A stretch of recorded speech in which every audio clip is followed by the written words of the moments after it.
Oke, baiklah adik-adik, kita akan melanjutkan tentang materi kita yang tadi, yaitu tentang bagaimana membedakan antara campuran homogen dan heterogen.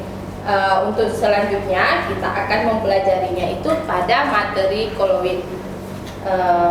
Saya sudah membagikan beberapa kelompok.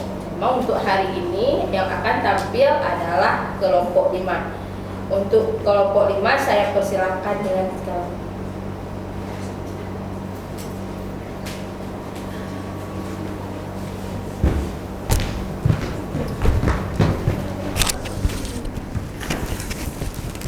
Assalamualaikum warahmatullahi wabarakatuh. Waalaikumsalam warahmatullahi wabarakatuh.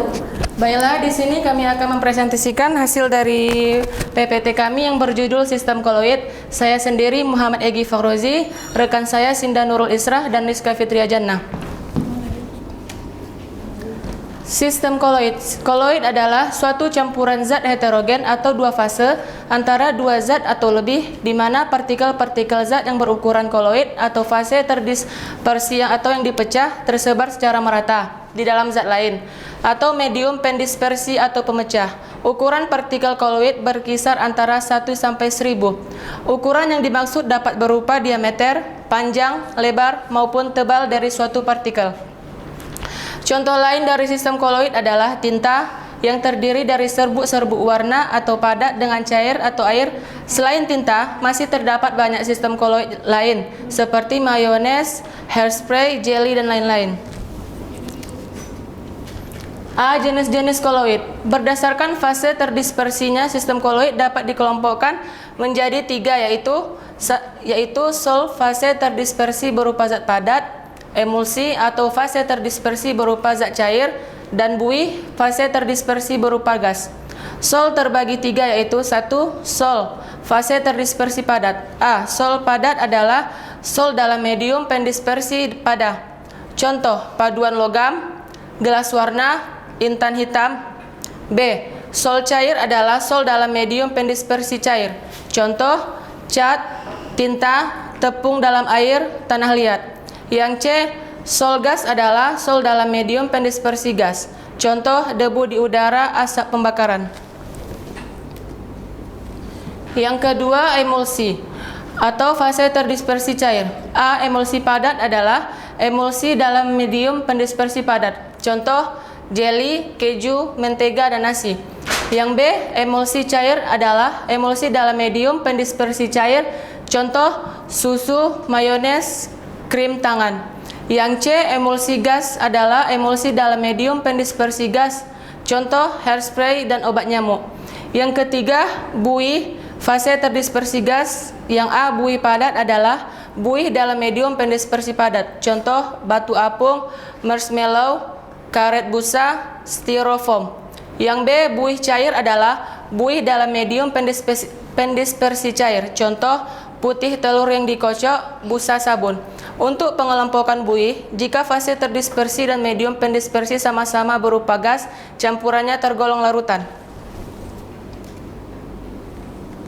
Yang ke B, sifat-sifat koloid. A. Efek Tyndall. Efek Tyndall ialah gejala penghamburan berkas sinar atau cahaya oleh partikel-partikel koloid. Hal ini disebabkan karena ukuran molekul koloid yang cukup besar. Efek Tyndall ini ditemukan oleh John pada tahun 1820 sampai 1893, seorang ahli fisika Inggris. Oleh karena itu, sifat itu disebut efek Tyndall. Yang ke B adalah gerak Brown. Gerak Brown ialah gerakan partikel-partikel koloid yang senantiasa bergerak lurus tapi tidak menentu, atau gerak acak tidak beraturan. Jika kita amati koloid di bawah mikroskop ultra, maka kita akan melihat bahwa partikel-partikel tersebut akan bergerak membentuk zigzag. Pergerakan zigzag ini dinamakan gerak Brown. Partikel-partikel suatu zat senantiasa bergerak. Baiklah, selanjutnya akan dijelaskan oleh Sinda Nurul Israh.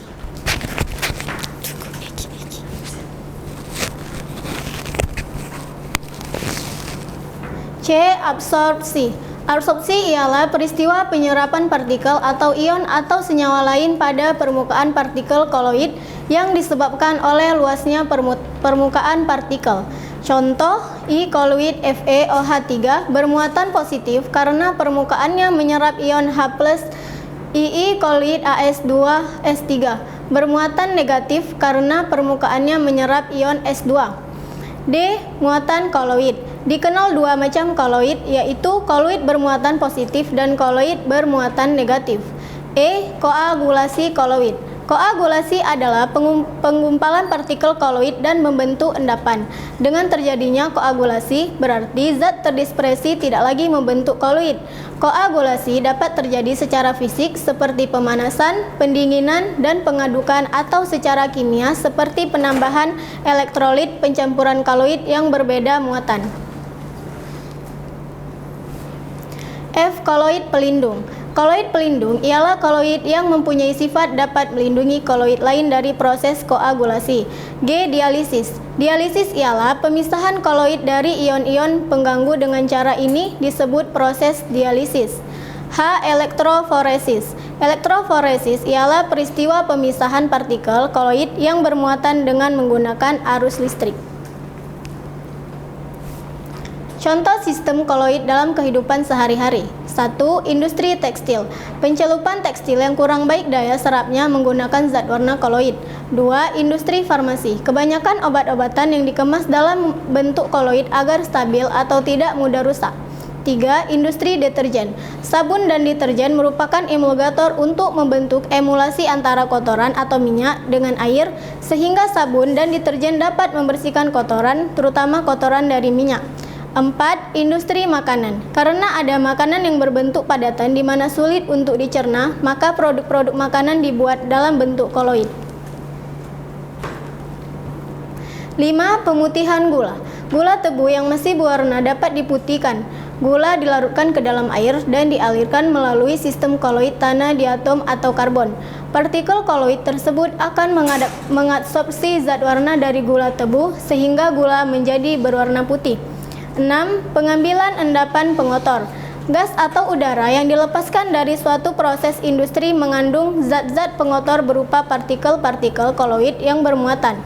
Pengotor ini dapat dipisahkan dengan cara menarik partikel-partikel koloid menggunakan alat pengendap elektrostatik atau pengendap Cottrell. Alat ini memiliki pelat logam yang bermuatan berlawanan dengan partikel-partikel koloid. 7. Pewarnaan kain. Kain menjadi berwarna karena terlebih dahulu diwarnai dengan zat-zat pewarna dengan cara pencelupan. Sekian dari kelompok kami, lebih dan kurang kami mohon maaf. Assalamualaikum warahmatullahi wabarakatuh. Waalaikumsalam warahmatullahi wabarakatuh. Baiklah, terima kasih kepada kelompok 5 yang sudah mempresentasikan makalahnya yang berjudul tentang koloid. Oke adik-adik, jangan kemana-mana, kita akan melanjutkan sesi berikutnya, yaitu sesi diskusi dan tanya jawab.